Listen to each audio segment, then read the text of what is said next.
Aujourd'hui, nous allons regarder de plus près un accessoire qui équipe systématiquement nos camping-cars, les frigos. Tout d'abord, il existe deux catégories de frigos qui embarquent des technologies différentes.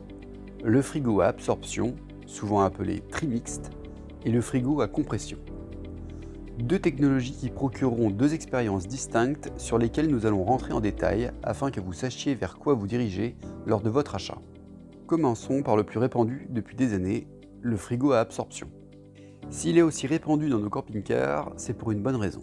Il peut fonctionner en utilisant trois types d'énergie différentes ayant chacune leur utilité propre. Le gaz, cette énergie permettant à votre frigo de fonctionner en totale autonomie avec un niveau sonore très faible, gros avantage dans un espace confiné tel qu'un camping-car. Le 230 volts, comme le frigo que vous avez à la maison, il pourra fonctionner sur cette énergie une fois votre véhicule branché à une borne.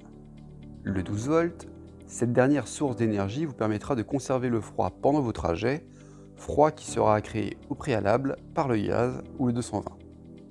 Un type de frigo très polyvalent, mais qui aura comme inconvénient de moins bien fonctionner par forte chaleur et être très sensible à l'inclinaison de votre véhicule. Pour le premier souci, si vous sentez que votre frigo commence à avoir des difficultés à produire du froid suite à des températures élevées, n'hésitez pas à retirer totalement vos grilles extérieures afin de le laisser respirer au maximum. Et pour ceux qui sont équipés d'un Storban, déployer ce dernier afin de garder les ouvertures extérieures de votre frigo à l'ombre est une bonne idée. Pour le second, il faudra mettre votre véhicule à niveau en utilisant un niveau à bulles posé sur un des meubles, puis disposer des cales sous vos roues jusqu'à ce que le résultat soit bon. Comme vous le savez déjà sans doute, le choix de ces trois sources d'énergie se fait de façon automatique sur la plupart des frigos modernes. Comme cela, plus besoin de se préoccuper de quoi que ce soit, le frigo s'adaptera à la situation. Maintenant, parlons du frigo à compression. Adieu la bouteille de gaz, ce dernier ne sollicite que le courant électrique et permet donc d'économiser une place non négligeable sur les véhicules qui en sont équipés. C'est pour cela que l'on peut le retrouver sur bon nombre de fourgons qui se contentent de petites bouteilles de 5 kg uniquement dédiées à la plaque de cuisson. Le système est performant, mais il a aussi ses défauts. Niveau sonore bruyant et consommation électrique élevée. Pour pallier au premier, vous aurez souvent un mode nuit qui permettra de baisser le niveau sonore du frigo pour son utilisation nocturne. N'oubliez cependant pas de le désactiver le matin venu, car le niveau de performance baisse forcément en utilisant ce mode.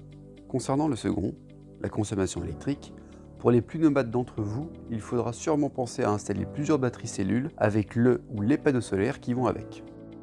Maintenant que vous savez différencier ces deux catégories, vos techniciens Hippocampe souhaitent partager avec vous quelques astuces afin d'optimiser le fonctionnement de votre frigo. S'assurer, pour les modèles trimixtes, que la cheminée et les ouvertures de ventilation extérieure soient propres avant toute mise en route, en particulier après l'hivernage.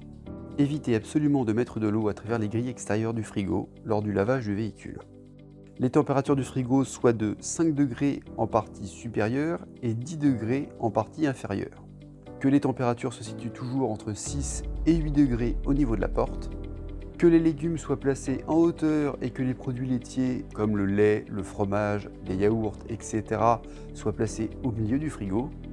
Que les emballages de produits soient soigneusement enlevés et que les plats cuisinés soient, quant à eux, bien emballés. Que les aliments ne soient pas à l'étroit, autant que possible. Que la porte du frigo soit bien évidemment fermée le plus souvent possible. Et pour finir, un petit bout de citron placé dans l'appareil pourra permettre d'éliminer les odeurs désagréables. Des petites choses bien utiles au quotidien qui, au-delà de leur aspect sanitaire, vous permettront de garder votre frigo en état le plus longtemps possible tout au long de vos périples. D'ailleurs, si une vidéo concernant le fonctionnement technique des frigos de camping-car vous intéresse, n'hésitez pas à nous le faire savoir. En attendant, prenez soin de vous et bonne route.